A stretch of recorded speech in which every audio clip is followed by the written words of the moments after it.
चलिए, मैं अंशु कुमार आप लोग का स्वागत करता हूं जीएस 360 डिग्री वर्ल्ड वाइड में। ठीक है, मैंने आप लोगों को बोला था ज्योग्राफी आप लोग के लिए लेकर आऊंगा मैं, और ज्योग्राफी का लगातार वीडियो में ला रहा हूं। और आप लोग टेंशन मत लीजिए, ऑल ज्योग्राफी में लाऊंगा पूरा आप लोग के लिए। ठीक है, बस आप लोग कंटिन्यूअसली देखते जाइए इसे। चलिए आइए, हम लोग आपका ज़्यादा टाइम नहीं लेंगे, टू द पॉइंट हम आएंगे डायरेक्ट। चलिए, आज जो हम देखने वाले हैं अनक्लोज के बारे में। ठीक है, अनक्लोज के बारे में देखेंगे। और आप लोग देखे होंगे ये जो हम पढ़ने वाले अनक्लोज का संधि ना, ये आपको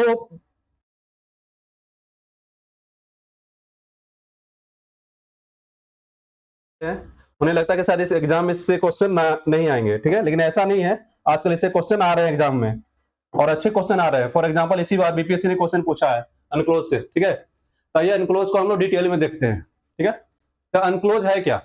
1982 में एक समझौता हुआ था। ठीक है, United Nation convention on the law of the sea. ठीक है, संयुक्त राष्ट्र समुद्री कानून संधि। ये कब हुआ था? 1982 में हुआ था। ठीक है, लेकिन इसका क्रियान्वयन जो हुआ, लागू जो हुआ, कब होता है? 1994 में। 1994 में संयुक्त राष्ट्र संघ इसे क्या करता है? लागू करता है। लेकिन भारत इस पर सिग्नेचर कब करेगा? भारत इस पर सिग्नेचर करता है कब? 1995 में। चलिए, ये लॉ लाया गया, भारत ने इस पर सिग्नेचर भी कर दिया, संयुक्त राष्ट्र ने अपना भी लिया इसे। अच्छा, एक बात बताइए, लॉ तो आ गए, जरूरत क्यों पड़ा इसका? इस लॉ की जरूरत ही क्यों पड़ी? क्या आवश्यकता पड़ा इस लॉ का? चलिए, आप हम इसको समझने की कोशिश करते हैं। तो आप गौर कीजिएगा, आपका वर्ल्ड ज्योग्राफी का जो थोड़ा सा अगर आप ज्ञान होगा आपको, आप मैप थोड़ा सा दिमाग में अपने घुमाइएगा, आप देखिएगा हर कंट्री के पास में कुछ, मैक्सिमम कंट्री के पास है, जो सर्वोच्च है उनकी बात नहीं कर रहे हैं हम, हर कंट्री के पास कुछ तट रेखा है। तट रेखा के आगे उनके समुद्र है। समुद्र के कितना अंदर जा करके कौन राज्य आकर के दोहन करेगा, ये कौन डिसाइड करेगा? फॉर एग्जाम्पल आप ऐसे समझिए। ठीक है, ये एक कंट्री हो गया, यहाँ पे एक कंट्री ये हो गया। ठीक है, चलिए एक कंट्री हो गया, दोनों के बीच में समुद्र है, जल है। ठीक है, समुद्र है, जल है। अब क्या है कि ये पेट्रोलियम का खनन करने के लिए यहां तक आ गया। ठीक है, यहाँ पे पेट्रोलियम का भंडार था।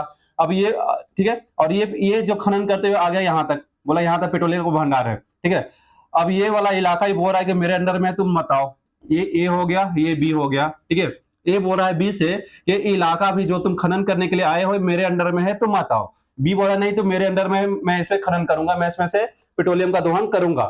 ठीक है, तो दोनों ए और बी कंट्री में क्या हो गया? फिर कॉन्ट्राडिक्शन हो गया कि कौन यहां से दोहन करेगा, वहां पे झगड़े की नौबत आ गई। ठीक है, तो इस तरह की बहुत सारी परिस्थितियां उत्पन्न हो रही थी वर्ल्ड लेवल पे। ठीक है, इसको रिजोल्व करने के लिए, सोल्व करने के लिए क्या किया गया? एक कानून बनाया गया, अनक्लोज जिसको बोलते हैं, जिसका समझौता हुआ 1982 में, और 1994 में इसे क्या किया, पूरी तरह से लागू किया गया। अब भारत ने इस पर सिग्नेचर किया कब? 1995 में। ठीक है, इसके तहत 3 कानून बनाए गए। ठीक है, इसके तहत क्या किया गया? 3 कानून बनाए गए। ठीक है, कौन कौन से थे हमारे? एक तो था हमारा प्रादेशिक समुद्री सीमा। ठीक है, जिसको बोलते हैं अंग्रेजी में टेरिटोरियल सी। ठीक है, इस क्या बोलते हैं उसको? टेरिटोरियल सी, प्रादेशिक समुद्री सीमा। तो आपको जूम करते हैं, आपको आसानी होगा देखने में।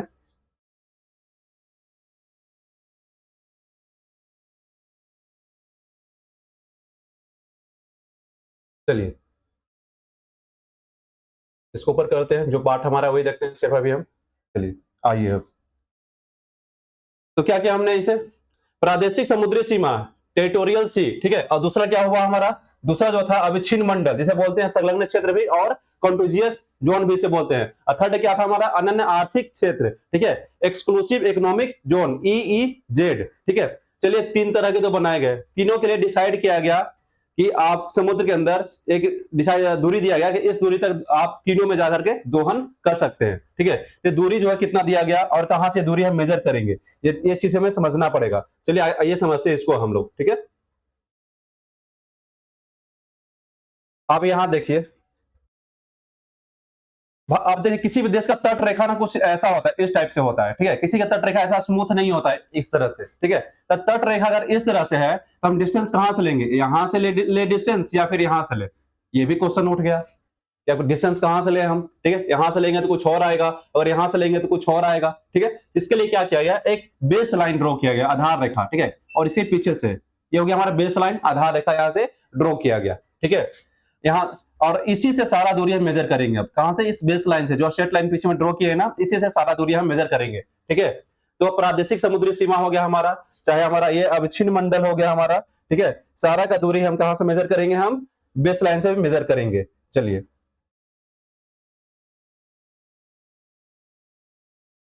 आइए फिर देखिए, बेस लाइन से हम लोग मेजर करते हैं अब दूरी। जो पहला हमारा था प्रादेशिक समुद्री सीमा, उसमें ये कहा गया कि 12 समुद्री मील तक ये आपको अधिकार देगा। प्रादेशिक समुद्री सीमा जो है, फर्स्ट जो देख रहे हैं आप, ये आपको कहां तक देगा अधिकार? 12 समुद्री मील तक। तो बेस लाइन से हम ये मेजर कर दिए, जो हमारा बेस लाइन हो गया, बेस लाइन से 12 समुद्री मील तक, यहां तक। ठीक है, ये 12 समुद्री मील तक आपको मिलेगा। ठीक है, 12 समुद्री मील तक। और उसके बाद फिर यहां से आप बेस लाइन से ही, कहां से? बेस लाइन से ही आप 24 समुद्री मील तक आएंगे। कितना आएंगे हम? 24 समुद्री मील तक आएंगे। ये कितना है हमारा? 24, ये हमारा कितना है? 24 समुद्री मील। ठीक है, बेस लाइन से 24 समुद्री मील आए हम। ठीक है, 24 समुद्री मील। और ये कौन सा हो गया हमारा? अविच्छिन्न मंडल, संलग्न क्षेत्र, या इसको क्या बोलते हैं? कॉन्टिजियस जोन भी इसको हम बोलते हैं। ठीक है, उसके बाद थर्ड पे आइए, यहां से लेंगे कितना? 200 समुद्री मील लेंगे हम। 200 समुद्री मील कहां से ले रहे हैं? बेस लाइन से। गौर कीजिएगा, सारा डिस्टेंस बेस लाइन से ही लेते हैं। ऐसा नहीं कि यहां से 12 समुद्री मील ये हो गया तो यहां से फिर लेंगे 24, और 24 यहां खत्म हुआ तो यहां से लेंगे हम 200। नहीं, सारा का सारा डिस्टेंस बेस लाइन से कंसिडर करते हैं। ठीक है, तो ये हमारा 200 समुद्री मील बेस लाइन से हो गया। क्या हो गया? अनन्य आर्थिक क्षेत्र, जिसको बोलते हैं एक्सक्लूसिव इकोनॉमिक जोन। ठीक है, और शॉर्ट में इसको क्या बोलते हैं हम लोग? EEZ। ठीक है, चलिए, ये तो हमने देख लिया कि प्रादेशिक समुद्री सीमा जो हो गया हमारा, उसके लिए क्या डिस्टेंस हो गया था? 12 समुद्री मील तक। ठीक है, उसके बाद हमारा क्या हो गया? अविच्छिन्न मंडल हो गया था। अविच्छिन्न मंडल के लिए कितना हम लोग डिस्टेंस लिया? हम लोग 24 समुद्री मील तक। उसके बाद एक्सक्लूसिव इकोनॉमिक जोन हो गया हमारा EEZ, इसके लिए कितना लिया हम लोग? 24 समुद्री मील तक लिए हम, सॉरी 200 समुद्री मील तक लिए। चलिए, ये तो देख लिए। अब देखते हैं इसमें क्या क्या अधिकार दिया गया हमारा हमें। ठीक है, तो पहला हमारा है, यहाँ पे देखेगा, पहला हमारा क्या है? प्रादेशिक समुद्री सीमा। ठीक है, प्रादेशिक समुद्री सीमा। तो प्रादेशिक समुद्री सीमा में हमें 12 समुद्री मील तक ये कहा गया, इस पर आपका संपूर्ण अधिकार है। ठीक है, संपूर्ण अधिकार। संपूर्ण अधिकार का मतलब क्या समझे आप? जिस तरह से आप असल भाग पे अपना अधिकार फील करते हैं कि कुछ भी कर सकते हैं आप असल भाग पे, खनिज का दोहन कर सकते हैं आप, स्कूल कॉलेज खोल सकते हैं आप, इंस्टीट्यूशन खोल सकते हैं, बैंक खोल सकते हैं आप, रिसर्च कर सकते हैं आप, कुछ भी कर सकते हैं। तो उसी तरह का अधिकार आपको समुद्र में भी 12 समुद्री मील तक होगा तट से। कितना? 12 समुद्री मील तक तट से, यहां से आपका 12 समुद्री मील तक, यहां तक आप ऐसा ही अधिकार फील कीजिएगा। यहां तक जैसा कि आप यहां तक जैसा कि अधिकार फील करते हैं आप इधर असल भाग में, इधर अधिकार जो फील कर रहे हैं, ऐसा ही अधिकार फील कीजिएगा आप यहां पे आकर के 12 समुद्री मील तक। ठीक है, ये हो गया हमारा प्रादेशिक समुद्री सीमा। इसके बाद हमारा सेकंड वाला हम पॉइंट देखते हैं। सेकंड हमारा क्या है? अविच्छिन्न मंडल, जिसको संलग्न क्षेत्र भी बोलते हैं और क्या बोलते हैं? कॉन्टिजियस जोन भी बोलते हैं। ये हमारा कितना आधार लाइन से है? आधार लाइन से 24 समुद्री मील तक इसका विस्तार है। कितना विस्तार है? आधार लाइन से 24 समुद्री मील तक। इसमें आधार लाइन से 24 समुद्री विस्तार है। इसमें हमें मुख्य रूप से 3 अधिकार दिए। कितने अधिकार दिए गए? 3 अधिकार दिए गए। ठीक है, कौन कौन से 3 अधिकार दिए गए हमें? ठीक है, इसमें कहा गया कि हम यहाँ पे क्या कर सकते हैं? द्वीपों का निर्माण कर सकते हैं, साफ सफाई कर सकते हैं, और क्या कर सकते हैं? इसमें हम पैसे की वसूली भी कर सकते हैं। ठीक है, चलिए, ये अधिकार आप देख सकते हैं आसानी से आप। ठीक है, इसमें कौन कौन से अधिकार हमें दिए गए? तो सीमा शुल्क वसूली का अधिकार दिया गया, साफ सफाई का अधिकार दिया गया, और क्या दिया गया हमें? वित्तीय अधिकार भी दिया गया इसमें। मतलब यहाँ 24 समुद्री मील तक यहाँ तक आकर इधर क्या कर सकते हैं आप? साफ सफाई भी कर लीजिए इधर। ठीक है, और क्या इधर आप क्या कर सकते हैं? और सीमा शुल्क की वसूली भी कर सकते हैं आप, और वित्तीय अधिकार मतलब कारोबार करने का अधिकार। कारोबार करने का अधिकार मतलब क्या? यहाँ से आप लेकर आइए अपना स्ट्रीम, नाव लेकर के आए यहाँ पे, इधर से कोई नाव लेकर के आए आपके पास, यहाँ पे लोड अनलोड कर सकते हैं सारा सामान का, मतलब कारोबार कर रहे हैं आप। ठीक है, चलिए, सीमा शुल्क वसूली का मतलब क्या समझे आप? इधर से कोई नाव लेकर के आ रहा है, यहाँ से घूम गया, क्या अभी से सीमा शुल्क वसूली करेंगे? नहीं, क्योंकि अभी 24 समुद्री मील के अंदर में नहीं घुसा है, आप उसे सीमा शुल्क वसूली नहीं कर सकते। अगर यहाँ से कोई लेकर के आया नाव, अब घुस गया यहाँ, जैसे यहाँ इंटर किया 24 समुद्री मील के अंदर में, अब बोलिए चलो चलो टैक्स निकालो, अब मेरे सीमा के अंदर आ चुके हो। ठीक है, तो ये हो गया 24 समुद्री मील तक हम सीमा शुल्क की वसूली भी कर सकते हैं। चलिए, ये तो हमारा सेकंड पॉइंट क्लियर हो गया। अब थर्ड था हमारा अनन्य आर्थिक क्षेत्र, जिसको बोलते हैं एक्सक्लूसिव इकोनॉमिक जोन, EEZ। इसका विस्तार कितना था? आधार रेखा से लेकर के 200 समुद्री मील तक विस्तार था इसका। ठीक है, तो इसमें हम क्या कर सकते हैं वो देखिए। इसमें हम क्या करेंगे? नए द्वीप का निर्माण करेंगे। नए द्वीप का क्या कर सकते हैं? निर्माण कर सकते हैं। और क्या कर सकते हैं इसमें हम? तो हम वैज्ञानिक शोध भी कर सकते हैं इधर जाकर के, वैज्ञानिक शोध। और क्या कर सकते हैं इसमें आप जाकर के? तो आप प्राकृतिक संसाधन जो है इसका संपूर्ण दोहन करने का अधिकार है। जैसे पेट्रोलियम खनिज वगैरह जो है, आप उसका संपूर्ण दोहन कर सकते हैं। ठीक है, जैसे कि आप सोचते हो क्या सर खनिज वगैरह बार बार बोल रहे हैं, पेट्रोलियम तो समझ में आता है, गैस वैस निकाल लेते हैं। लेकिन आपको बता दें हम कि जितना आपके स्थल भाग पे आपको जानकारी है खनिज वगैरह का, उसका कुछ परसेंट ही आपको जानकारी है समुद्र में। समुद्र में कई गुना ज्यादा खनिज है हमारे स्थल भाग से, लेकिन वहां दोहन करना, निकालना और उनकी जानकारी हमारे पास उपलब्ध नहीं है, और दोहन करना भी उनका बहुत ज्यादा कठिन है। ठीक है, चलिए, तो ये हमारे 3 अधिकार थे। ठीक है, इस तरह से हम देखें अनक्लोज के बारे में पढ़े हम लोग। ठीक है, अनक्लोज के बारे में। अच्छा, एक चीज बार बार हम यूज कर रहे थे, समुद्री मील। वन समुद्री मील में कितना होता है? 1.8 किलोमीटर लगभग। ठीक है, लेकिन एक मानक मील आपसे बोले उसमें कितना होता है? 1.6 किलोमीटर होता है लगभग। ठीक है, आप लोग ये सोच रहे हैं सर ये टॉपिक इंपॉर्टेंट है या नहीं है, तो मैं आप लोगों को बता दूं, इसी बार बीपीएससी एग्जाम में आपका एक क्वेश्चन इससे आ चुका है। तो क्वेश्चन ये था कि हमारा प्रादेशिक समुद्री सीमा का विस्तार कितना है। सिंपल सा क्वेश्चन पूछ लिया उसने, 12 समुद्री मील तक। अभी तक पूछा ही नहीं इसने कि अन्य आर्थिक क्षेत्र में कौन कौन से अधिकार मिलते हैं, उसमें से आ सकता था वो 3 अधिकार आपके हैं, तीनों में से कोई सा अधिकार पूछ सकता था कि किसके अंतर्गत आता है। ठीक है, तो केयरफुली आप लोग ध्यान रखेगा इस पे। चलिए आइए हम नेक्स्ट टॉपिक पे अपना, नेक्स्ट टॉपिक हम आपके सामने लाने जाने हैं परवाल वाला। ठीक है, आप लोग जैसे हम परवाल द्वीप पढ़ा रहे थे, बोलते ये परवाल निर्मित द्वीप है, ये परवाल निर्मित द्वीप है। आप लोग सोचते हैं सर परवाल है क्या? ठीक है, आइए बताते हैं परवाल क्या है।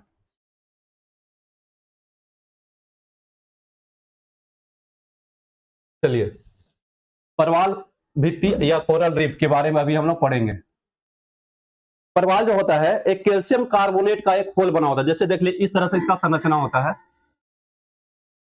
इस तरह से इसका संरचना होता है। ठीक है, और ये जो इसके अंदर में जीव होता है, इसके अंदर में क्या है? जीव है। ठीक है, और इसका जो संरचना जो है ना, ये ऊपर का ये वाला संरचना जो हो गया कैल्शियम कार्बोनेट का बना होता है, CaCO3। एक कैल्शियम कार्बोनेट जैसा कवर बना होता है, कठोर होता है ऊपर से। ठीक है, इसका ऊपर में थोड़ा सा मुख जो है यहाँ पे खुला हुआ रहता है। ठीक है, इसमें जो जीव होता है उसे हम क्या बोलते हैं? सिंट्रेटा पोलिपस बोलते हैं। जीव का क्या नाम है? सिंट्रेटा पोलिपस। ठीक है, पोलिपस। ओके, सिंट्रेटा पोलिपस इसके अंदर में एक जीव रहता है, उसका नाम है। ये जो हमारा परवाल हो गया, इसके साथ में एक शैवाल रहता है। ठीक है, इसके साथ में एक मित्र रहता है, शैवाल रहता है। ठीक है, इस तरह से इसके पास में शैवाल एक रहता है। ठीक है, इस शैवाल का नाम क्या है? जुंजे थिली नाम है। इसका नाम क्या है हमारा? जुंजे थिली। ठीक है, जुंजे थिली। अच्छा, इसे जरूरत क्यों पड़ी? देखिए, मैक्सिमम लोग स्टूडेंट होंगे, बहुत सारे लोग होंगे जो रूम शेयरिंग पर रहते होंगे, साथ में पार्टनर के साथ रहते होंगे। ठीक है, तो पार्टनर के साथ रहते होंगे तो आपको फायदा होता होगा। फायदा क्या होता होगा? चलो एक टाइम में खाना तुम बना लो, एक टाइम में खाना हम बना लेंगे। झाड़ू रूम में हम लगा दिए हैं, पोछा तुम मार लेना।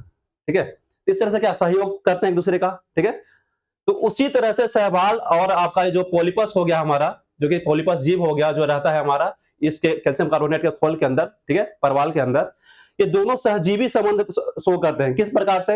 ये पोलिपस जो हो गया ना, आपका परवाल जो हो गया, क्या करता है? शैवाल को आवास प्रदान करता है। शैवाल को आवास और सुरक्षा प्रदान करता है कि लो तुम्हें अपने घर दे दिया मैंने, तुम्हें बाहर से कोई तंग नहीं करेगा, मेरे यहाँ रहो आकर के। ठीक है, रह लिया वो भाई। अगर सवाल अगर परवाल के यहाँ रह रहा है जाकर के, उसे सुरक्षा मिल रहा है, तो सवाल को भी कुछ तो देना पड़ेगा ना, रेंट के रूप में। तो रेंट के रूप में क्या देता है वो? भोजन देता है। बोला भाई मैं तुम्हें भोजन दूंगा ला करके। ठीक है, तो भोजन दूंगा। बोले भोजन से काम नहीं चलेगा, कुछ और भी दो। बोले भोजन के अलावा मैं तुम्हें क्या दूंगा? कलर दूंगा। ठीक, कलर रंग बिरंग का। ठीक है, तो ये सवाल जो हो गया, जुंजे थैली क्या कर देता है? इसको भोजन देता है। ठीक है, परवाल को भोजन देगा, और क्या देता है इसको? इसको कलर देता है, रंग देता है। ठीक है, इसको क्या देता है? रंग। जैसे आप मूवी देखे होंगे ना, तो मूवी में आप देखे होंगे, जैसे ब्लू मूवी आप देखे होंगे अक्षय कुमार का, तो उसमें जो शूट किया गया था मूवी वो, तो उसमें देखोगे समुद्र के नीचे गहराई में दिखाया गया था, बहुत चमकता हुआ रंग बिरंग का आप देख रहे होंगे सीन था उसमें। तो सीन जो रंग बिरंग का आप देख रहे थे ना, पहाड़ जैसा अब छोटा छोटा, वो क्या था? हमारा परवाल ही था वो। क्या था? हमारा परवाल था वो। ठीक है, और उस परवाल को रंग किसने दिया था? इस शैवाल ने दिया था। शैवाल का नाम क्या था? जुंजे थिली। इस शैवाल ने दिया था, जुंजे थिली ने। चलिए, ये तो समझ में आया कि दोनों एक साथ में कैसे रह रहे हैं। ठीक है, फिर से एक बार क्लियर कर दो। कैल्शियम कार्बोनेट का खोल होता है इसका बना हुआ, उसके अंदर में रहता है हमारा ये पोलिपस जीव हो गया परवाल के अंदर में। ठीक है, और परवाल के साथ में एक इसका दोस्त रहता है, उसका नाम क्या है? शैवाल। ठीक है, शैवाल का नाम कौन सा शैवाल है? वो जुंजे थिली नाम है। ठीक है, ये रहता है। और परवाल क्या करता है? शैवाल को क्या करता है? आवास और सुरक्षा प्रदान करता है। और शैवाल क्या किया? उसको भोजन दिया, और भोजन के साथ क्या दिया? रंग दिया। चलिए, ये तो हो गया।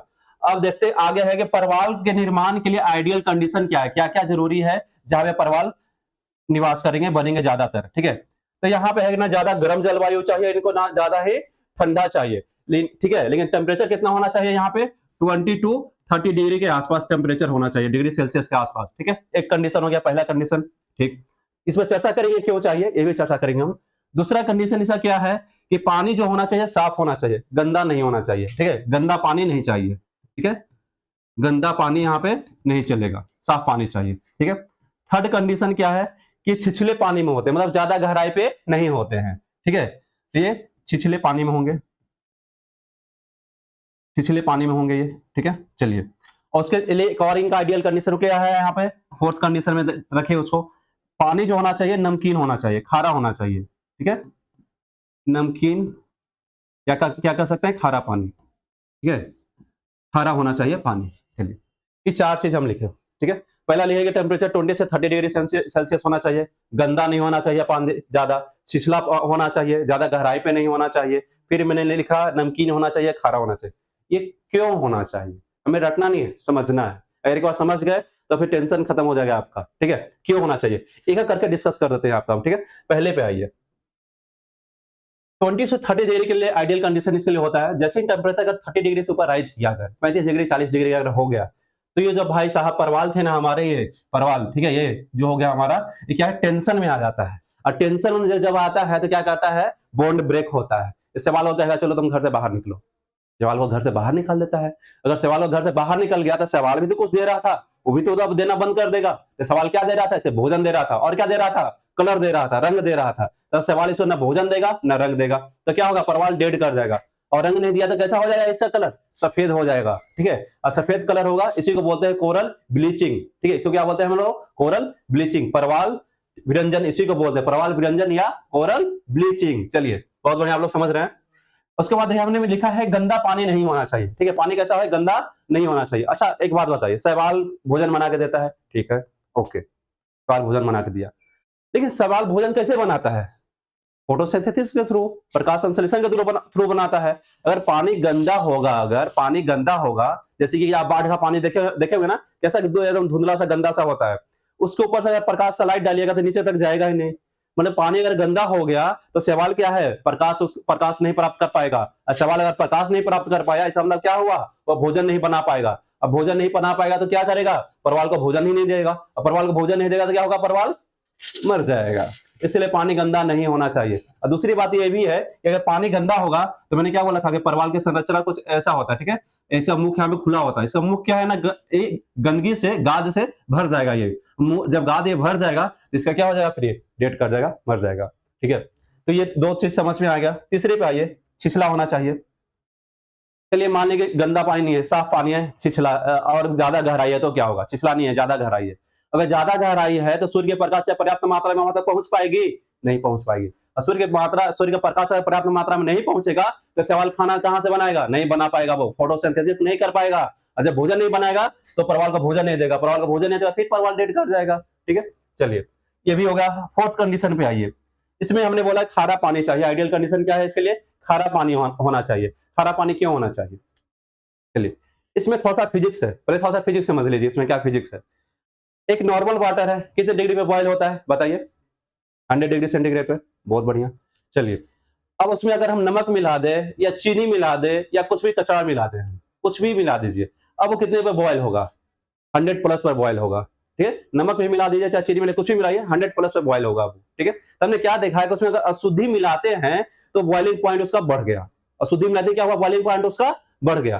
तो नमक भी जो मिला रहे हैं पानी में तो क्या अशुद्धि ही तो है ना वो, तो जैसे ही नमक बढ़ेगा तो बॉइलिंग पॉइंट क्या हो जाएगा, बढ़ जाएगा। इसका मतलब ये है कि पहले आप अगर हीट दे रहे थे, सपोज दैट पहले 50 कैलोरी हीट दे रहे थे तो 1 डिग्री सेल्सियस से राइज कर रहा था टेम्परेचर, लेकिन आप नमक मिला दिए तो 50 डिग्री सेल्सियस ही दीजिएगा, लेकिन पता चलेगा टेम्परेचर कितना राइज किया, 0.1 0.2, टेम्परेचर को राइज नहीं करने दिया या ज्यादा।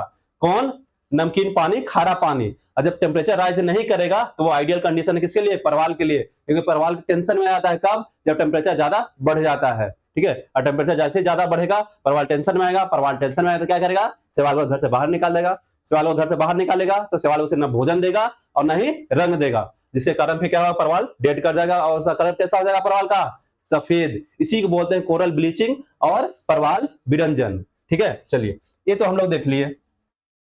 चलिए अब हम लोग ये देखते हैं कि परवाल के कुछ टाइप देख लेते हैं। इसे तो ज्यादा इंपॉर्टेंट है नहीं, लेकिन फिर भी हम लोग देख लेते हैं, क्योंकि हमारा एक टाइप जो है उसी से हमारा बना हुआ है लक्षद्वीप समूह, ठीक है।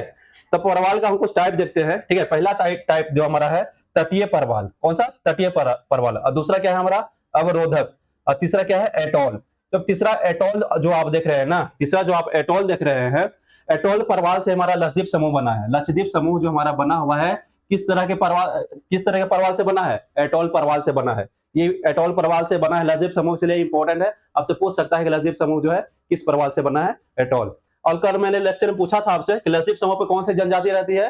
तो वासी जनजाति रहती है। आंसर भी बताया था आप लोगों ने, मैंने हट भी दिया था उसके लिए। ठीक है, चलिए उसके बाद फिर आइए, एक परवाल आप और देख रहे होंगे। ठीक है, और एक परवाल जो आप देख रहे हैं अवरोधक टाइप का परवाल। ठीक है, कौन सा परवाल हम देख रहे हैं? अवरोधक। जिससे हमारा कौन सा बना है? ग्रेट बैरियर रीफ बना है। ग्रेट बैरियर रीफ क्या है देख लेते हैं अभी हम इसे आकर के। ठीक है, तो अवरोधक टाइप का जो हमारा परवाल हो गया, ठीक है, उससे हमारा क्या बना हुआ है? ग्रेट बैरियर रीफ बना हुआ है। ठीक है, चलिए आइए इसको देखते हैं हम लोग थोड़ा सा डिटेल में। ये हो गया ऑस्ट्रेलिया। क्या है ये? ऑस्ट्रेलिया है ये। ठीक है, ऑस्ट्रेलिया हो गया ये। ऑस्ट्रेलिया के पूर्वी तट पर देखिए जाता है एक इस बैरियर टाइप का दिखाई दे रहा है। ठीक है, ये क्या है हमारा? ये हमारा ग्रेट बैरियर रीफ है। ठीक है, ग्रेट बैरियर रीफ है, एक परवाल के द्वारा बना हुआ भित्ति है और संसार का सबसे लंबा भित्ति है ये। ठीक है, सबसे लंबा भित्ति है। और इसकी चोटी, सबसे ऊंची चोटी कौन सी है? माउंट कोसिस्को। क्या नाम है इसका? माउंट कोसिस्को, जो कि ऑस्ट्रेलिया की पूरी सबसे ऊंची चोटी है। सोच लीजिए परवाल कितना ऊंचा होता है। ऑस्ट्रेलिया की सबसे ऊंची चोटी कौन सी है? माउंट कोसिस्को, जो किस पर अवस्थित है? ग्रेट बैरियर रीफ पे अवस्थित है, जो यहाँ रहा। ठीक है, एग्जाम में आया हुआ क्वेश्चन है, एक्सरसाइज पीटीए क्वेश्चन है, पूछा था सिंपल सा क्वेश्चन, इतना ही पूछा था कि ग्रेट बैरियर रीफ जो है ऑस्ट्रेलिया किस तट पे पाया जाता है। उसने उत्तर, दक्षिण, पूर्व, पश्चिम 4 ऑप्शन दे दिए थे। ठीक है, तो कहां पाया जाता है? ऑस्ट्रेलिया के पूर्वी तट पर। क्लियर है इतना? चलिए, ये तो क्लियर हो गया। अब यहाँ पे एक संरचना आप देख रहे होंगे इस टाइप का। आप सोच रहे होंगे ये क्या सर ने बना दिया है, पता नहीं, इसके बारे में कुछ बता भी नहीं रहे हैं। चलिए आपको बताते हैं द्वीप बना कैसे। परवाल जो था, ये आप सिंगल परवाल देखिए इस तरह से। ठीक है, इस आप सिंगल परवाल देखे। ठीक है, इस तरह से इस परवाल के ऊपर क्या हुआ है, जब डेड हो गया तो दूसरा परवाल आ जाता है। ठीक है, और इस तरह से बैठ जाता है। जब ये परवाल डेड होगा, ठीक है, तो क्या होगा, इस पर दूसरा परवाल आएगा और बैठ जाएगा। इस तरह से क्या है, लंबा श्रृंखला बनते जाता है, धीरे धीरे धीरे धीरे धीरे धीरे। इससे बहुत टाइम लगता है, लॉन्ग टाइम ऑफ पीरियड में ऐसा बनता है। ठीक है, और कुछ इस तरह से बनता है। इसी मैंने गैप ज्यादा दिखाया, इतना गैप होता नहीं है, इसमें मैंने गैप ज्यादा दिखाया, जानबूझ कर दिखाया है ताकि इससे मैं आपको समझा सकूं।